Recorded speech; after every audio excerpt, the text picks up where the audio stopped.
एक मौलवी है, उन्होंने फतवा दिया कि ये हर चीज़ में गौमूत्र डाल देते हैं और मुसलमानों के लिए गौमूत्र हराम है। मुसलमानों के लिए भी उनके मजहब में लिखा हुआ है कि गोमूत्र एक औषधि है, कुरान में लिखा हुआ है। आदमी को मारे तो मर्डर, वायलेंस, और गाय को मारे तो वो ह्यूमन राइट है। भाई साहब का बहुत अच्छा सवाल है। भाई साहब ने पूछा है पहले कि कौन सा मज़हब है जो मासूम जानवरों को कत्ल करने की इजाज़त देता है। फिर उसने कहा कि इस्लाम में आप जानवर का कत्ल करते हैं, आप नॉनवेज खाते हैं, हिंदू धर्म में इसकी मुमानियत है। आपका सवाल है कौन सा मज़हब। पहले मैं इस्लाम का जिक्र करूँगा, बाद में इंशाअल्लाह दिगर मज़हब का भी जिक्र करूँगा। जहाँ तक कि इस्लाम का सवाल है, एक मुसलमान बहुत अच्छा मुसलमान रह सकता है प्योर वेजिटेरियन बन के भी। इस्लाम में ज़रूरी नहीं है कि आपको नॉनवेज खाना चाहिए, फ़र्ज़ नहीं है। और आप जानते हैं कि ये हमारा दूसरा कॉन्फ्रेंस है इस बड़े मैदान में, सुमैया ग्राउंड में। लास्ट ईयर ये सुमैया ट्रस्ट है, माशाल्लाह बहुत अच्छे लोग हैं। एक हफ़्ता पहले कॉन्फ्रेंस के पहले कहा कि हम नॉनवेज में नहीं मानते, आप नॉनवेज इस मैदान पे सर्व नहीं कर सकते। हमने कहा कि हम 9 महीने पहले बुक कर चुके हैं, एक हफ़्ते पहले आप बोलते ऑलरेडी स्टॉल दे चुके, ये नामुमकिन है। तो उनने अल्हम्दुलिल्लाह सुम्मा अल्हम्दुलिल्लाह हमारी बात रखी और लास्ट ईयर हमें नॉनवेज खाने की इजाज़त दी। इस साल जब हमने बुक की, पहले शर्त लगाई कि इस मैदान में नॉनवेज सर्व नहीं होगा। हमने कहा ये आपका ख्याल है, हम आपके ख्याल की इज्जत करते हैं, क्योंकि इस्लाम में नॉनवेज खाना फ़र्ज़ नहीं है। इसीलिए आप देखेंगे फूड कोर्ट में भी नॉनवेज सर्व नहीं कर रहे। हमारे जो मुकर्रिरीन हैं, इस्लाम के विद्वान हैं, उनको भी हमने कहा, हमने माजरत चाही कि इस ग्राउंड पे हम आपको नॉनवेज नहीं सर्व करेंगे, क्योंकि ये मुसलमान की ज़बान है। हम जब ज़बान देते हैं उसका पालन करते हैं। आपका सवाल, जैसे मैंने कहा कि मुसलमान को नॉनवेज खाना फ़र्ज़ नहीं है, लेकिन क्योंकि अल्लाह सुब्हानहू व तआला ने हमें इजाज़त दी है, कुरान मजीद में लिखा है सूरह माइदा सूरा नंबर 5 आयत नंबर 1 में कि वो जानवर जो आपके लिए हलाल है, 4 पाँव के, जो आपके लिए हलाल है उसको आप खा सकते हैं। लिखा है सूरह नहल में सूरा नंबर 16 आयत नंबर 5 में भी कि वो जानवर जो आपके लिए हलाल है उसका गोश्त आप खा सकते हैं। ये लिखा है सूरह मोमिनून में सूरा नंबर 23 आयत नंबर 18 में भी। कई जगह लिखा है कि आप हलाल जानवर का गोश्त खा सकते हैं। जब कुरान मजीद में हमारे खालिक, हमारा रब, हमारा अल्लाह सुब्हानहू व तआला परमिशन देता है तो हम क्यों ना खाएं। आज की साइंस ये कहती है कि वेजिटेबल्स में टोटल प्रोटीन नहीं है। हमारा जो जिस्म है, इंसानी जिस्म, इसके अंदर 8 अमाइनो एसिड्स नहीं बनते। 8 अमाइनो एसिड्स बाहर के फूड, बाहर के खाने में आना ज़रूरी है। कोई भी वेजिटेबल दुनिया में नहीं है जिसमें सारे 8 अमाइनो एसिड मौजूद है। लेकिन नॉनवेज फूड में अल्हम्दुलिल्लाह सुम्मा अल्हम्दुलिल्लाह कई नॉनवेज फूड में सारे अमाइनो एसिड जो जिस्म नहीं पैदा करता है, इसे कहते इसेंशियल अमाइनो एसिड मौजूद है। इसे कहते हैं टोटल प्रोटीन। आज की साइंस ये कहती है कि nonveg food is nutritious, it is full of protein. और हम जब तहकीक करते हैं तो हमें पता चलता है कि जब हम हर्बीवोरस एनिमल को देखते हैं, गाय, भेड़, बकरी, ये सिर्फ वेजिटेबल्स खाते हैं, सिर्फ घास फूस खाते हैं। जब इनकी दांत को हम देखते हैं, इनके दांत दे आर फ्लैट टीथ, इनके चपटे दांत है। ये सिर्फ भाजी खा सकते, गोश्त खा ही नहीं सकते। जब हम मांसाहारी जानवर को देखते हैं, शेर बब्बर, चीता, हम देखते इनके दांत को जब देखते, इनके दांत नोकीले हैं, कैनाइन टीथ। ये सिर्फ गोश्त खा सकते, भाजी पाला नहीं खा सकते। लेकिन जब हम इंसान के दांत, आप अगर जाएंगे मिरर में देखेंगे, आईने में अपने दांत, मैं देखूंगा अपने दांत, तो पता लगता है कि खुदा ने हमें चपटे दांत दिए, फ्लैट टीथ, उसके साथ साथ नोकीले दांत दिए, herbivores teeth and carnivorous teeth. अगर ईश्वर चाहता था कि सिर्फ मैं भाजी पाला खाऊं तो ये नोकीले दांत क्यों दिए? गोश्त खाने के लिए। आज की साइंस कहती है डाइजेस्टिव सिस्टम जो है, जो शाकाहारी जानवर के डाइजेस्टिव सिस्टम है, वो सिर्फ वेजिटेबल्स डाइजेस्ट कर सकते हैं, भाजी पाला, गोश्त को डाइजेस्ट नहीं कर सकते। लेकिन जो कार्निवोरस एनिमल्स है, कार्निवोरस जानवर है, लायन, टाइगर, लेपर्ड, वो सिर्फ गोश्त को डाइजेस्ट कर सकते, भाजी पाला डाइजेस्ट नहीं कर सकते। इंसान का डाइजेस्टिव सिस्टम है, इसमें स्मॉल इंटेस्टाइन है, इसमें लार्ज इंटेस्टाइन है। ये भाजी पाला भी डाइजेस्ट कर सकती है, गोश्त भी डाइजेस्ट कर सकती है। अगर खुदा चाहते थे कि सिर्फ हम भाजी पाला खाए तो नॉनवेज फ्लैश डाइजेस्ट करने का डाइजेस्टिव सिस्टम क्यों दिया? क्योंकि हम फ्लैश खा सके, गोश्त खा सके। बहुत से गैर मुसलमानों को ये गलत फहमी है कि उनके मज़हब में गोश्त खाना हराम है, और कई हिंदू समझते हैं कि उनके मज़हब में लिखा है कि गोश्त खाना हराम है। और आपने कहा कि हमारे धर्म में गोश्त खाना हराम है।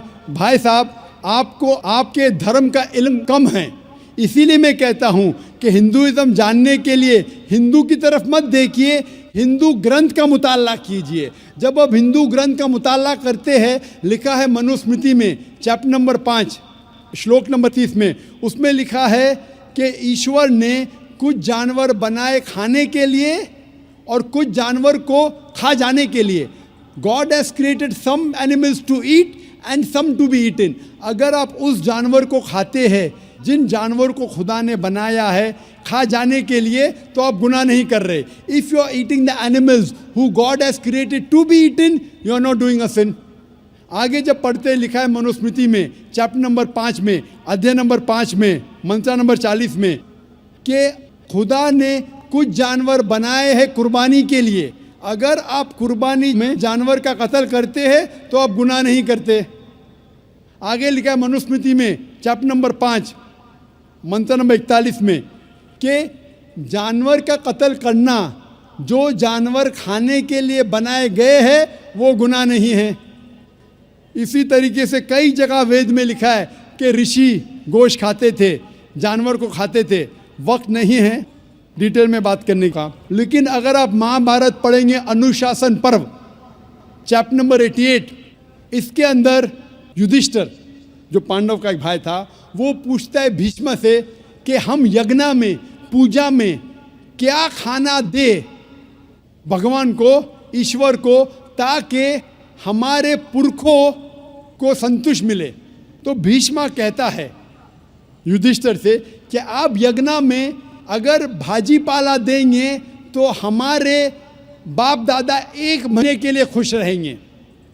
अगर आप मच्छी देंगे 2 महीने के लिए, अगर आप खरगोश देंगे 3 महीने के लिए, अगर गोश्त देंगे तो 4 महीने के लिए, अगर आप बेकन देंगे तो 5 महीने के लिए, अगर परिंदे का गोश्त देंगे तो 6 महीने के लिए, अगर हिरन का गोश्त देंगे तो 7 महीने के लिए। पूरा मेन्यू है, माशाअल्लाह बड़ा मेन्यू है। उसके आगे लिखा है अगर आप गाय देंगे तो पूरे 1 साल के लिए हमारे बाप दादा संतुष्ट रहेंगे, और अगर गेंडा राइनोसरस देंगे तो 20 साल के लिए हमारे बाप दादा खुश रहेंगे। पूरा मेन्यू है। क्या चाहते हैं बोलो? मच्छी, खरगोश, क्या चाहते हैं बोलो? ये आपके ग्रंथ में लिखा है, मेरे ग्रंथ में नहीं। हमारे ग्रंथ में सब चीज़ खाने की इजाज़त नहीं, सिर्फ वो चीज़ जो हमारे लिए हलाल है। इसी तरीके से बाइबल में भी लिखा है आप गोश्त खा सकते। अक्सर धर्म की किताबों में लिखा है कि आप गोश्त खा सकते हैं। आप मेरा अगर एक डिबेट देखेंगे जिसका मौजू था is eating non vegetarian food permitted और prohibited for a human being, क्या इंसान के लिए गोश्त खाना हलाल है या हराम है? और मैंने डिबेट किया था एक जैन के साथ जिसका नाम था रश्मिबाई झवेरी। वो इंडियन वेजिटेरियन कांग्रेस का सदर था, प्रेसिडेंट था। वो दुनिया भर घूमता है बताने के लिए कि नॉनवेज हराम है। और उसने मुझे चैलेंज किया। मैंने कहा भाई आपस में बैठ के बात करेंगे। नहीं नहीं, पब्लिक में चैलेंज किया, डिबेट करेंगे। मैंने कहा अच्छा आ बेल मुझे मार। तो मैंने कहा ठीक है भाई, पब्लिक में। बोला मैं लोग को लेके आऊँगा। मैं बोला लेके आओ। तो पाटकर हॉल के अंदर 1998 में तकरीबन 10 साल पहले डिबेट किया। वो देखेंगे सारी डिटेल्स है। लेकिन हिंदू मज़हब की किताब में ये लिखने के बाद कि गोश्त खा सकते, फिर भी कुछ हिंदू शाकाहारी क्यों हैं, वेजिटेरियन क्यों है? क्योंकि वो मुतासिर हो रहे थे बाकी फ़लसफ़े के साथ, जिसमें कहा गया है नॉन वायलेंस। और कुछ जैन मानते कि ईटिंग नॉन वेज इज़ हराम, इज़ प्रोहिबिटेड। और हम जब पूछते क्यों जानवर का गोश्त खाना हराम है, तो वो कहते हैं कि घास और भाजी पाला के अंदर ज़िंदगी नहीं है, जानवरों में ज़िंदगी है। जब आप कोई ज़िंदगी लेते हैं, किसी का कत्ल करते हराम है। आज साइंस तरक्की करने के बाद पता चलता है कि वेजिटेबल्स में भी जान है, भाजी पाला में भी जान है। तो वो ज़रा अपनी फ़िलॉसफी को तब्दील करते। ठीक है, हम जानते हैं कि वेजिटेबल्स में जान है, लेकिन वेजिटेबल्स डोंट फील पेन, वो दर्द को महसूस नहीं करते। जानवर दर्द को महसूस करते, इसीलिए वेजिटेबल्स खाना गुनाह नहीं है, जानवर को खाना गुनाह है। अभी साइंस तरक्की करने के बाद हमें पता लगता है कि वेजिटेबल्स को भी दर्द होता है, लेकिन ये दर्द इंसान को सुनाई नहीं देता। वेजिटेबल्स भी अफसोस करते हैं, वेजिटेबल्स भी रोते हैं, लेकिन हमें सुनाई नहीं देता। तो अभी उनका फ़लसफ़ा बदल गया। वो कहते हैं अच्छा ठीक है, हम मानते हैं कि वेजिटेबल्स में जान है, वेजिटेबल्स को दर्द महसूस होता है, लेकिन वेजिटेबल के पास तकरीबन 3 सेंसेस है, जानवर के पास 5 सेंसेस है। इसीलिए जानवरों की जान लेना बड़ा गुनाह है बनिस्बत वेजिटेबल्स की। मैं कहता हूँ सिर्फ डिबेट के तौर पे, argument, for sake of argument, मैं आपकी बात मानता हूँ। क्या वेजिटेबल्स के 3 सेंसेस है और जानवर के 5 सेंसेस है। मैं उस शख्स से सवाल करता हूँ कि मान लो आपका छोटा भाई गूंगा और बहरा पैदा होता है, वो सुन नहीं सकता है, बोल नहीं सकता। जब वो बड़ा होता है तो एक इंसान आपके छोटे भाई का कत्ल करता है, क्या आप जाके जज से कहेंगे मी लॉर्ड इस कातिल को कम सज़ा दो क्योंकि मेरे भाई के पास 2 सेंसेस कम थे, वो सुन भी नहीं सकता था, बोल भी नहीं सकता था? आप उल्टा कहेंगे मी लॉर्ड जज इस कातिल को डबल पनिशमेंट दो, डबल सजा दो, वो तो मेरा भाई मासूम था, बेचारा सुन भी नहीं सकता था और बोल भी नहीं सकता था। इस्लाम में 2 सेंसेस कम या ज़्यादा के वजह से कोई खाना हराम या हलाल नहीं होता है। जो चीज़ आपके लिए तैयब है वो आप खा सकते हैं।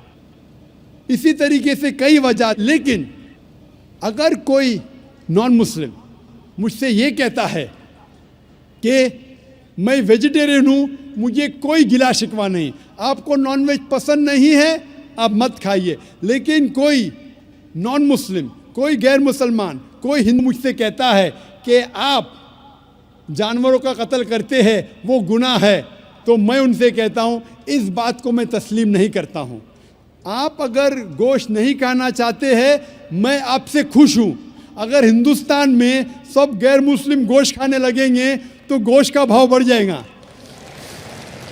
तो मुझे कोई गिला शिकवा नहीं अगर गैर मुस्लिम गोश्त नहीं खाते, लेकिन अगर मुझसे कहते हैं कि गोश्त खाना गुनाह है तो मैं ये जवाब देता हूँ। अभी आपको संतुष्ट हो चुका होगा कि साइंस के मुताबिक, आपके मज़हब की किताब के मुताबिक, कुरान के मुताबिक गोश्त खाने की इजाज़त है सारे इंसान को। Hope the answer the question.